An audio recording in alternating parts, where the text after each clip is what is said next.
Everybody, welcome to the beginning of a new crafty week.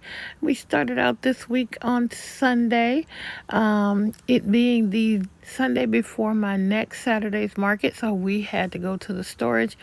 My wonderful son helped me get everything after church. I just ran over there and grabbed my 6-foot table. That's the only thing I'm going to have, and 2 bags of plushies. Hey guys. October day 6 and my dog is barking, but I got an order on my Etsy shop, and just so you guys know, I do make stitch markers, and someone ordered this Hello Kitty set of 6. I think, this might be my first order. Oh, I need to find a different pacha. Okay, these are 5, and I'm so glad that I looked at this again, because this is the 6th one, but it doesn't have everything on it, so I have to go get a different one. So this is the set, and we're gonna add in a piece of candy. We're going to add in some butterfly stickers. And we are going to place everything, all of the stitch markers in this. So hold on one second, Vlogtober people. I'm going to go and grab the actual correct one. All right, here we go. All set. We have this Hello Kitty set. We have Hello Kitty, Pacha, Kuromi. This is Cinnamon, this is Melody, and this is Pom Pom. And we're going to add in this piece of candy and 3 stickers. So let's get this order ready to go. We're just going to put them all in this little bag. Yeah, Bella wants to get where she wants to get. And then we'll do that. And then we're going to place the entire thing in this little bag.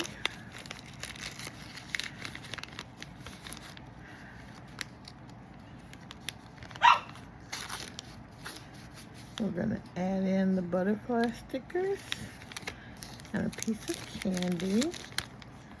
Seal this up in this cute little bag, and then package the entire thing in this mailer. Tomorrow, before I leave for work, I will go ahead and weigh it and print the postage and get it in the mail tomorrow. So I've been getting a lot more orders on my Etsy shop lately, and it's very exciting. I mean, I'm not getting rich, but it's so cool to see these orders coming in. Anyway, that's it. That's all. Oops. See you in the next one. This is Vlogmas day 6 so far. Good morning, guys. It is Vlogmas. How come I can't get it right? Vlogtober day 7. It is October 7th, 2025, and the people are just as crazy as they can be out here on these roads. Anyway, headed to work, just dropped my son off. I'm at a red light, and I was thinking about I was listening to a preview for a book called I forgot what it's called, like self-learning or something like that, and the guy was in the preview, he was mentioning the fact that those of us who grew up in we were coming of age in the 20th century, which would be the 19s, so I was, pretty much all of my schooling was in the 19s. Hold on. All of it was in the 19s. I graduated from 8th grade in 1980, college in, high school. Okay, so graduated from 8th grade in 1980, high school 1984, and college 1988. And those were my years. And so for years I thought that I was I was born at the end of the baby boom. But not so. I actually was born, I'm a Gen Xer, basically. And so, my sister's a boomer, but I am an Xer, Gen X. And so, I was thinking about how resilient, there's so many TikToks about this. But the fact is, we're resilient because I think in a lot of ways there was no such thing as helicopter parenting. In fact, parenting I don't even think was a verb. It wasn't something you did. It was just something that you were. You were a parent. And I don't know when the word first got popular, but I don't think it was when I was growing up. And so, you know, sometimes when you think about how we grew up, just, you know, riding our bikes all over the neighborhood, hanging out all day, doing all the things, without actual parental guidance. I think it was a good thing. What do you guys think? I think that a lot of us are more resilient. A lot of us are more able to take care of ourselves, and I think that's a good thing. Anyway, let me get off here. Bye. Anyway, guys, that first clip, it said something about Vlogtober, Vlogmas, but it is gonna go into the regular video for the week. And yeah, so anyway, I wanted to keep talking about this as I drive to work. I think I'm gonna be late, unfortunately. I left the house later than normal, and there's more traffic as a result. But anyway, yeah, so parenting, and I will say I lean more toward being the type of parent my parents were. My child is the age of his peers. Their parents are not actually my peers. Their parents are much younger than me. So I've been able to observe a lot of this helicopter parenting. For me, I'm a lot more laissez-faire because that's sort of how I was raised. And I'm older, and so I literally I'm getting all the lights this morning, y'all, all the lights. So getting to work on time today is actually not gonna happen, which sucks. Anyway, red light. So yeah, I am a lot more, so I actually have to make myself, I have to make an effort. So we've been doing all these different things. I come up with all these different plans so that I am more aware of what's going on, because my parents they weren't aware, but they also didn't need to be aware, because I love school. I loved learning. I was intrinsically motivated, and so they didn't really need to necessarily be paying that much attention to what I was doing academically. But in this day and age, with so many things to distract, especially for this generation that has gone through the pandemic, and they had like 2.5 years of crisis education, we need to pay more attention. I need to pay more attention. And so I'm not turning into a helicopter. I won't ever be that. But I am doing everything I can to be more aware of what's going on with Jordan. And so, because this is his junior year of high school, guys, which is unbelievable, by the way. But we are getting him prepared to go off on his own. And I will say that I am really focused on making sure that he's going to be as prepared as he can be, because college is such a different world, right? It's such a different world. And if you don't know that, I know it because I went through it. And so I'm trying to let him know, I'm like, you're not going to be able to pull off last minute good grades in college. You have to be focused throughout. So really trying. And I think he's already going to be better prepared than I am. I feel like I personally was, my parents, again, as I mentioned before, they brought in whatever resource they could afford for us. And so not only did we have encyclopedias, answer books, and giant dictionaries, my education was actually paid for because my mom understood that the best shot that I had was not the Chicago public school system. Now I have to say, y'all, me and Michelle Obama, our lives parallel quite a bit. The home she grew up in is, and I mentioned this before if you've been watching long enough, it's just about a 10-block distance from the home I grew up in on the exact same street. She was public school educated, and she went to, I believe, Princeton is where she graduated. Was it Princeton? I think she went to Princeton. She went to one of those Ivy Leagues. I, on the other hand, was Catholic school educated, and which, again, my parents were giving me the best shot. And then I ended up going to Northwestern University. That's where I graduated from, which, again, was called the Harvard of the Midwest. So on par with Ivy League. But when I think about her upbringing in mind, I read both of her books. And I think some of the key differences I do think were parental involvement, because her mom, if I remember this right, didn't work. My mom worked. Her mom didn't work outside the home. All moms work. Let's get that straight. All moms work. But my mom worked outside the home. My dad, of course, worked outside the home. And we were left to our own devices in a lot of ways. My grandmother was there, so we were never alone. But as far as, someone keeping up with us, and, they did all the things they had to. And when it came to advocating for us and that kind of thing, they did that. But a lot of our decisions, especially as we got older, we made those decisions. Like, my sister decided she didn't want to be in the Catholic school system anymore. And so, I'm sorry, it's bouncing all over the place.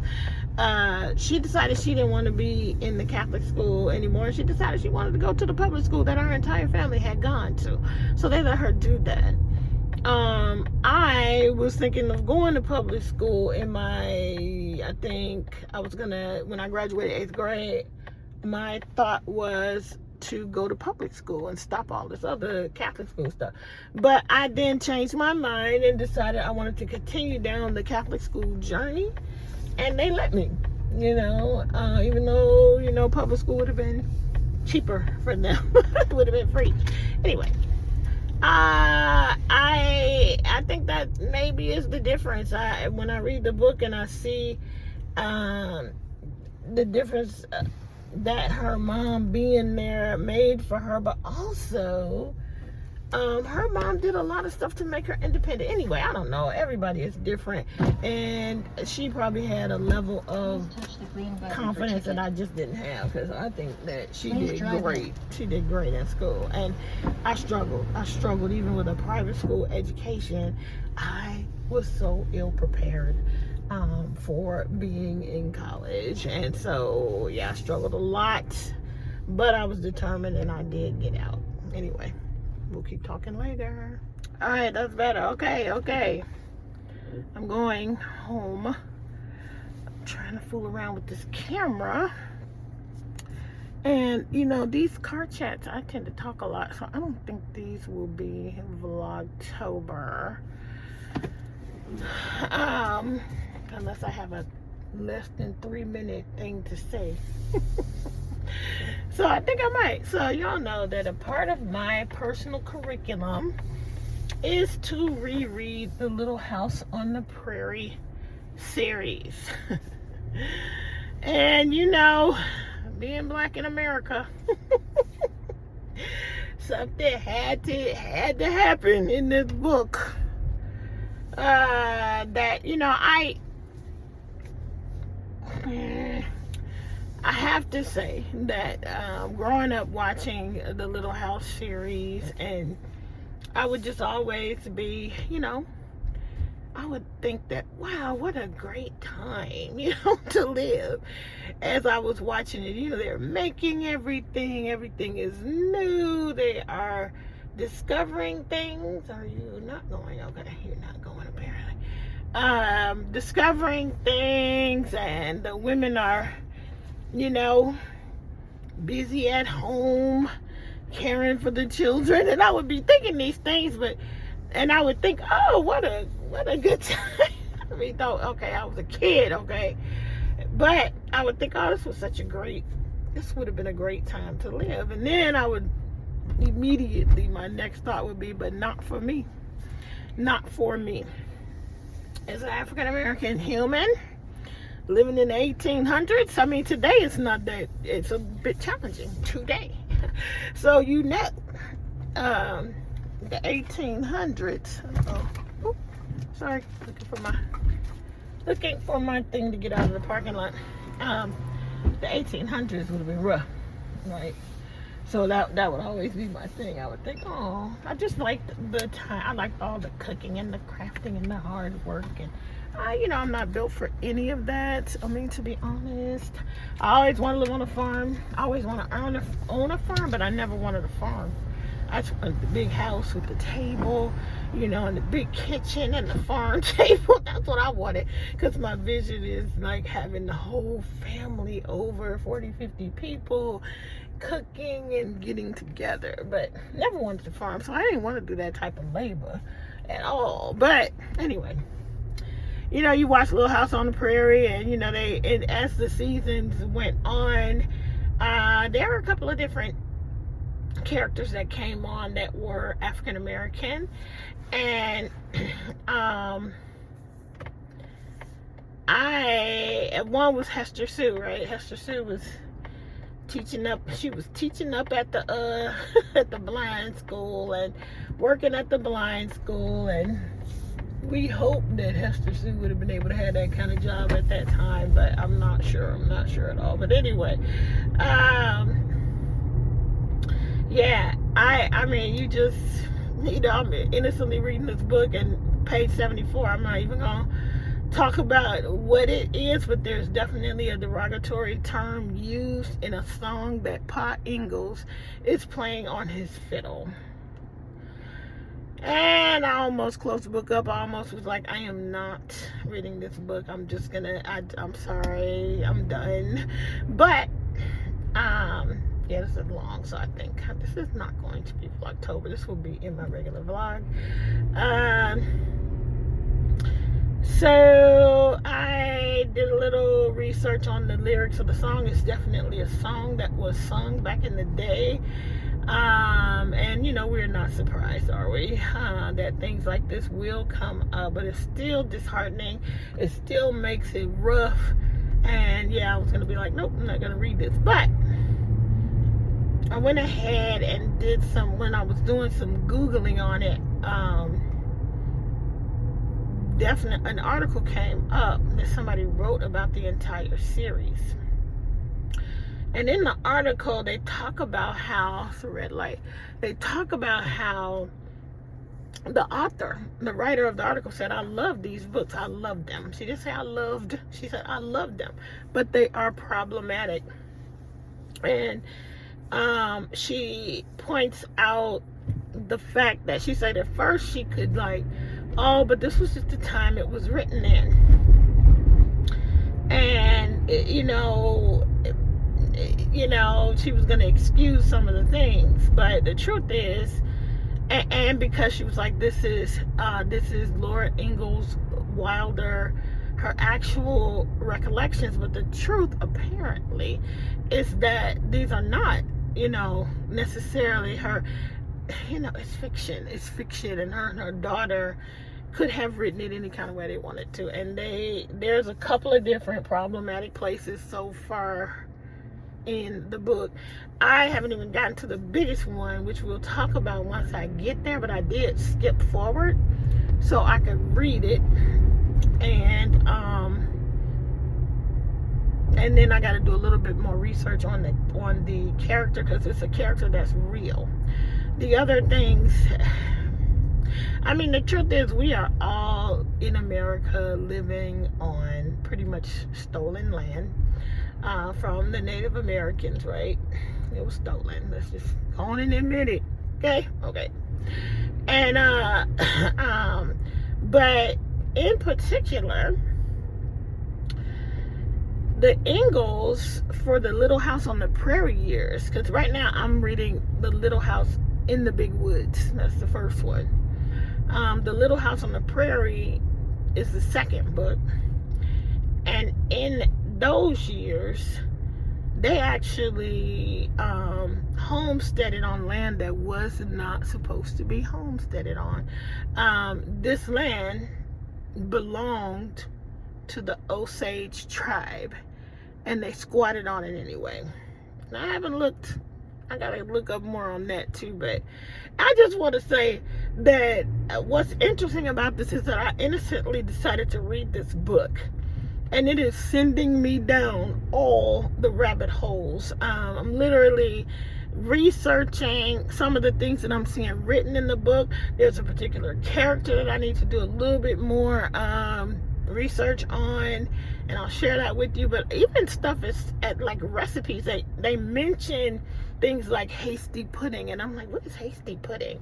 And they mention things like vinegar pie. I'm like, what is vinegar pie? That don't even sound good. So anyway, so it's making me do a little research here and there, and I kind of am enjoying that part of it. And I'm gonna read the series. I'm going to read it, because the more I read now, the more I'm convinced that I did not read these books. I just had to have them because my friend had them. And so I'm going to read them, to honor little Kim, And then tell you what I learned historically from it. It's definitely sending me down all the rabbit holes. So yeah, it'll be lots to share, even with the triggering things. I mean, there's just no getting around it. When you are reading some of this older stuff, you're gonna run into it, but it doesn't make it any more comfortable or pleasing. And it's definitely changing the way that I think about the I mean, a lot of things are changing the way I think, but anyway, yeah, I'm definitely, I think the story is great. It's just you got to deal with these bullets that come at you, these fiery arrows that come at you, and it's just like, hopefully it won't be many more. But I heard there's a scene in Little House on the Prairie. I read that there is a scene where Charles Ingalls, Pa Ingalls, is going to do a minstrel show in blackface. That's problematic. Clearly they didn't do this in the series, y'all. Clearly these are not things. I'm gonna have to look that up too, to see if they actually, I don't think they would have, right? In the 70s and they wouldn't have done that, right? I hope not. Okay, anyway, that's it. That's all. Bye. All right, it is Friday night, the night before my first really official fall market. And here I'm working on that Frankie you've seen in previous videos. I said I wanted to try and make one in the more plush yarn, and that's what I'm doing. It's going to be nice and cushy. I'm taking this to the market because it's just panels, and I should be able to do that. I did jump in and make a couple of these little Puggy's Place mini kittens, and this is the second and third one I made. The brown one is the one that I had made, the last one I made, and it's the one that's made correctly to the pattern. I jacked up everything else. And this is the first one I made, and I used too smaller eyes. I messed up the pattern in several ways, but anyway, I said it's a cute little pattern. I'm gonna keep making. I got better as I kept going, and anyway, y'all, this dog of mine, she's so out of control. Look at her trying to get my yarn. Okay, I'll talk to y'all later. Bye. Good morning, guys. It is the 11th, which means it's market day. So I am headed out we only get 1 hour to set up. So it starts at 11. We have to be there to set up at 10. And then, so I decided that this morning I could have time to go and grab some singles, grab some snacks, and then head out. So it's before 9 o'clock right now. And I am headed to Trader Joe's and then to the bank and then to the venue. All right, see you soon. Okay, guys, I have been to Trader Joe. I'm going to do a quick haul because I'm headed into the bank in a few minutes. There are already 2 people in the line, so I'm going to do this and then I'm going to get in the line so I can be headed on my way no later, hopefully than 9:05 a.m. I haven't done my map quest yet. I just dated myself. I haven't done Google Maps or the Maps app here on the phone yet to figure out how long it's going to take me to get there. But by and large, it's in Burbank. It shouldn't take more than 30 minutes, but let's see. Let me show you what I got. I like these little freeze-dried pea snacks. So I got a bag of those. Really like the plantain crisps. They're so thin and so crunchy and just the right amount of saltiness. So I got those. And then I just got 2 bottles of water, 49 cents each. And 2 of these cheese sticks. So got all my snacks. And now I'm going to run back up into the bank and get this part done and then hit the road. Okay, it's 9:07 and I am headed out. I did the map and it's only going to take 26 minutes to get out there, so I'll be there a tad bit early and maybe I can start setting up. We'll see. All right, see you once I'm set up. Okay, bye.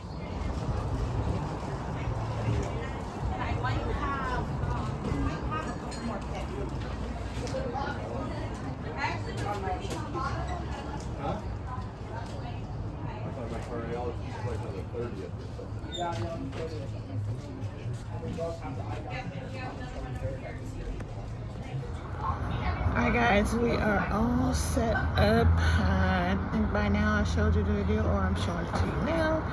I, of course, have way more things than I have room for. I brought 3 bags. I got maybe a bag full of things out right now. I don't know how it's going to go. We'll see. There is at least one other crocheter here, I believe, but I think we're making different things. And, yeah. So we'll see how this all goes. So there's a really small market. Maybe, I would say, at the most 20 vendors. Maybe it's 25 to 30, but it's not a big space. Hopefully people will come. All right, bye. We live in City Valley, so. Oh, okay. Yeah. Right, yeah. Ask him.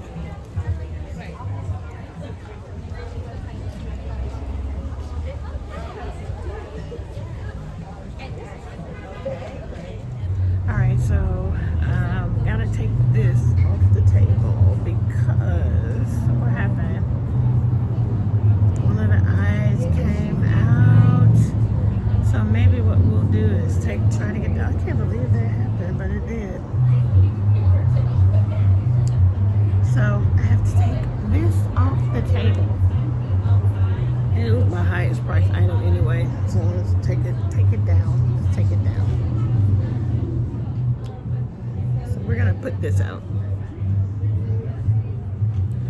So this one is different because even though I'm still not having a ton of sales, however, people are stopping by. People are at least expressing interest, and so that makes it better than that last one. Plus, I only paid $35 to be a part of this, so I've made that booth feedback for sure, and then some, but it's not, I don't know if it's going to be as good as it was when I did this in 2023, and it's actually more people here than in 2023, but I think because that one was closer to Christmas, I sold a lot more. We'll see how it goes. Guys, Portos is a must. If you come to California and you can get to Burbank or Glendale, please go to Porto's. It is a Cuban cafe / bakery, and as you will see, it is very, very popular, and I had to stop because I was right down the street.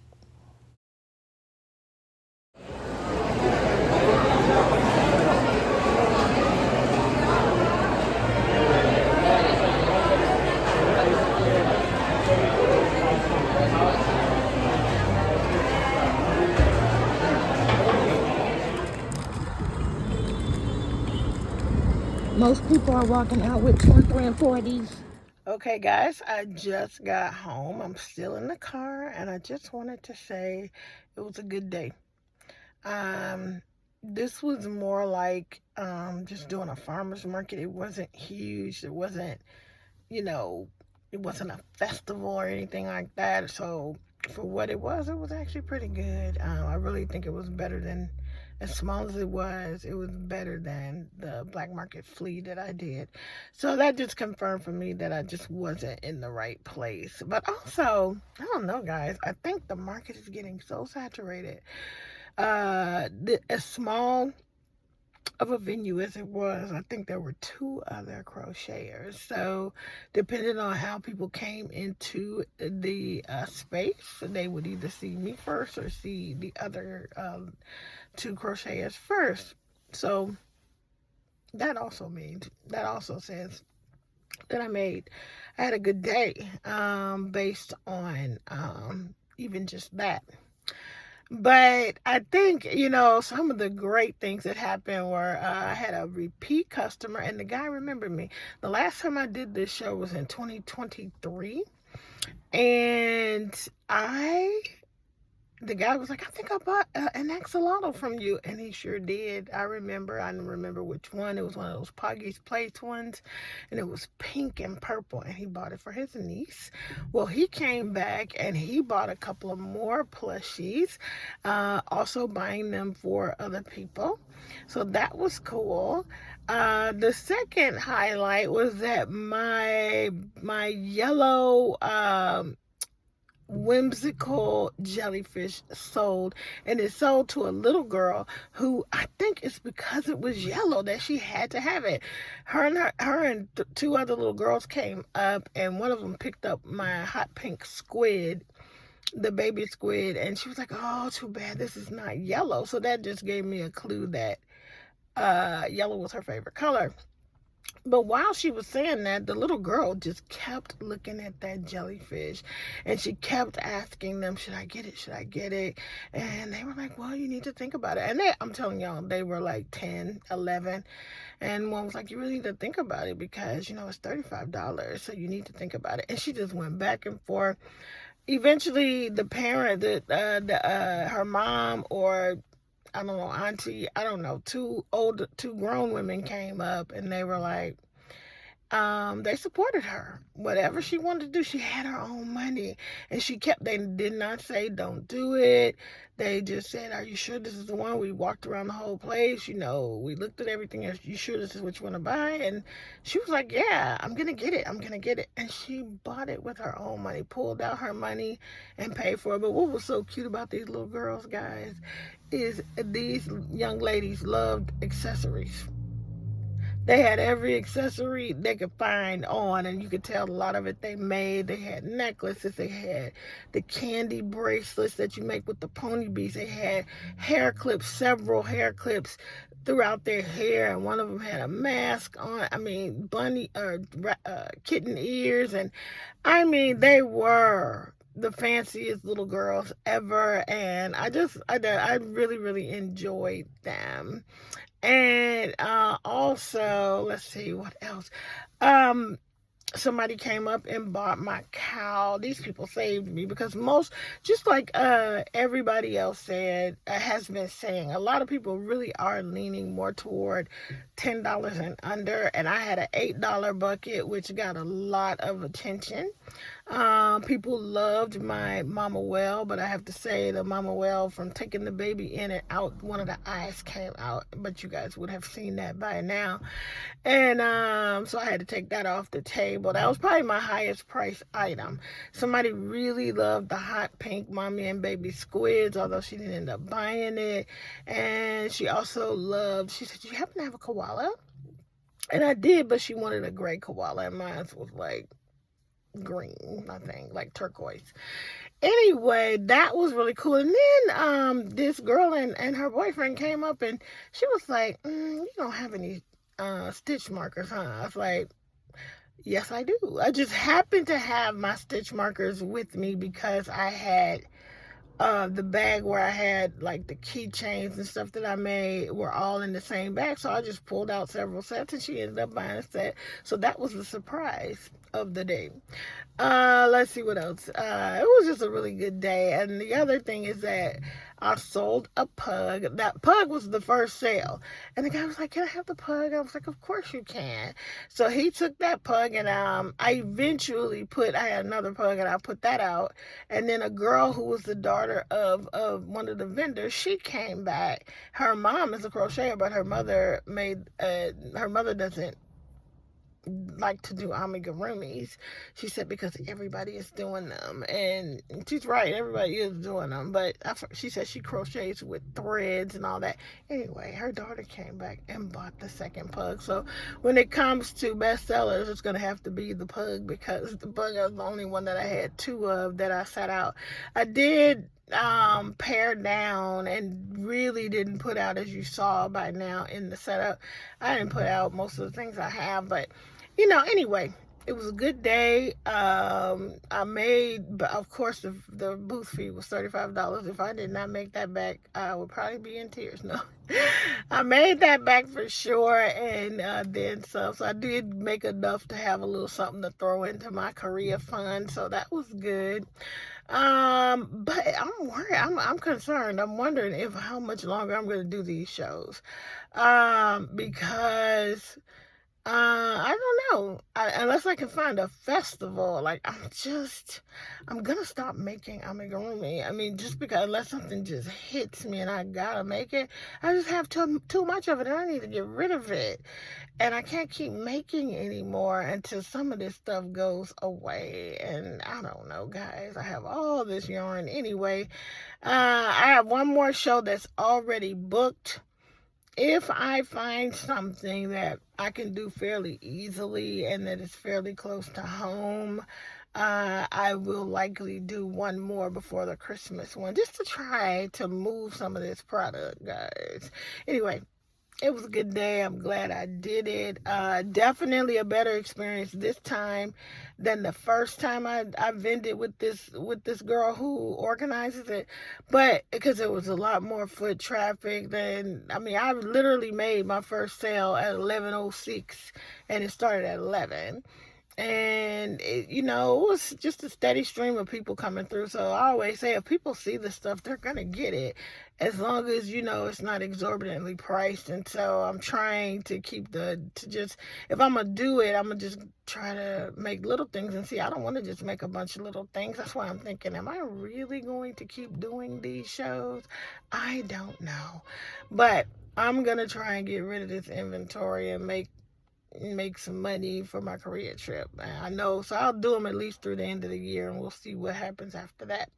Anyway, I think that's going to be it. I think that's all for this portion of the video. It might be the end, but maybe we'll have a little bit more later. Okay, I'll talk back soon. Bye.